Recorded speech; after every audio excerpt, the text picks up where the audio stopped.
নমস্কার, life in ডুয়ার্সের আরও একটি ব্লগে তোমাদের সবাইকে স্বাগত জানাচ্ছি। আমি আর বোন বিকেল 5টার দিকে খাওয়া দাওয়া সারা হয়ে যাওয়ার পর বসে গেছিলাম মালা গাঁথবার জন্য। মাসি 3টা মালা আমাদের গাঁথতে বলেছিল, তো আমরা উপরের ঘরে চলে যাই। ইতিমধ্যেই উপরের ঘরে ভাই আমাদের জন্য একটা এসি লাগিয়েছে, তো ঠান্ডা ঘরে বসে আমরা দুই বোন বেশ মালাগুলো গেঁথে নিলাম। খুব সুন্দর হয়েছিল। এগুলো সবই আমাদের বাড়ির গাছের ফুল। আর ওই যে যার মধ্যে রাখা হয়েছে, এটা বেত দিয়ে তৈরি, বোন দিয়েছিল, মাকে গিফট করেছিল। তো এইদিকে বাবা আর ছেলে রেস্ট করছে, আর সন্ধ্যাবেলা মাসি, এই হচ্ছে আমার মেজো মাসি, রাধাকৃষ্ণের চরণে তুলসী দিচ্ছে। তো আমরা এই জায়গাটাকে একটু ডেকোরেট করছিলাম, কোথায় কি রাখা হবে না হবে এগুলো একটু সাজিয়ে দিচ্ছিলাম। কীর্তন হবে একটু পরেই, ওনারা চলে আসবে। তো আমরা চাদর পেতে নিয়েছি নিচে।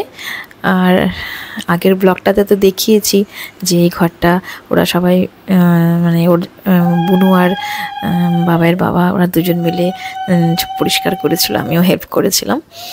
তো এইরকমভাবে শুরু হয় সেই দিনটা, সন্ধ্যাবেলাটা।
সবাই উপরে কীর্তন করছে, আর যারা এসেছেন তারা আমাদের আশেপাশে সবাই, আমার দুই মাসি এবং তাদের বাড়ির লোকজন, আর আমাদের পাড়া প্রতিবেশী সবাই, মা যাদের বলেছিল তারা সবাই এসেছিল।